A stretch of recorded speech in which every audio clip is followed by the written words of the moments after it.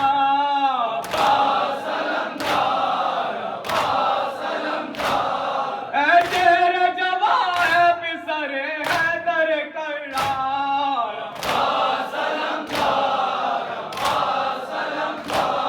اب تک ہے زبانوں پہ علمدار علمدار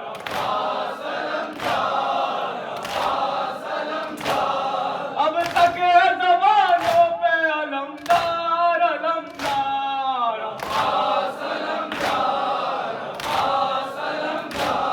کس شان سے بابا کا علم تو نے اٹھایا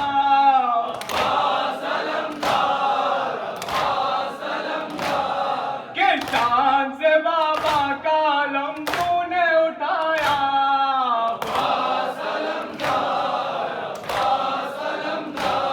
مرشیزہ چھدا لوٹ کے گھر تو نہیں آیا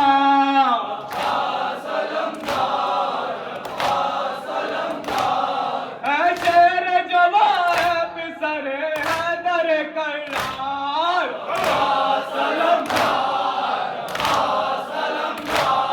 اب تک ہے زبانوں پہ علمدار علمدار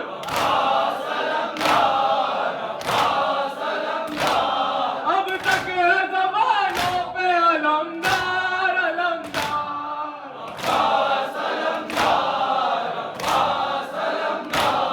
بہنوں کی ردا چنتی ہے آ جاؤ اے باری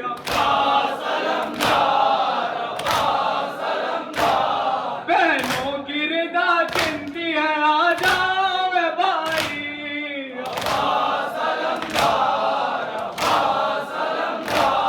رنجا گئے کیا بھاگ گئی دریا کی ترائی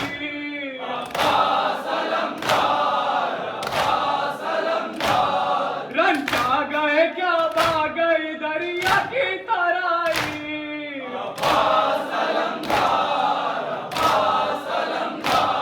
زینب گردا لیتا ہے اب لشکر کفار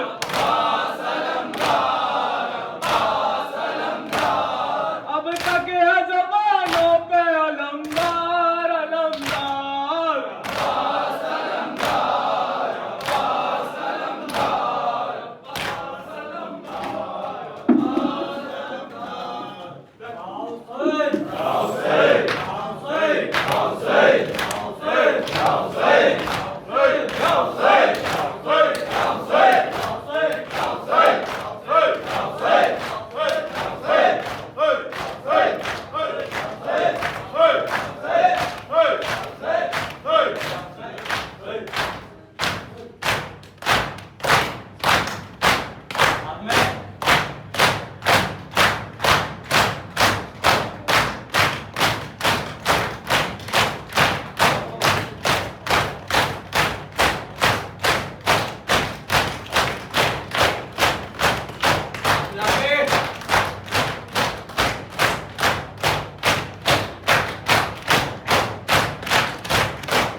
السلام علیکم یا ابا عبداللہ، السلام علیکم یا ابن رسول اللہ، السلام علیکم علی جدک و ابیک، السلام علیکم وعلی امک و اخیک، السلام علی الحسین وعلی علی ابن الحسین وعلی اولاد الحسین وعلی اصحاب الحسین وعلی جمیع شہداء کربلا و اسیران کربلا ورحمۃ اللہ وبرکاتہ۔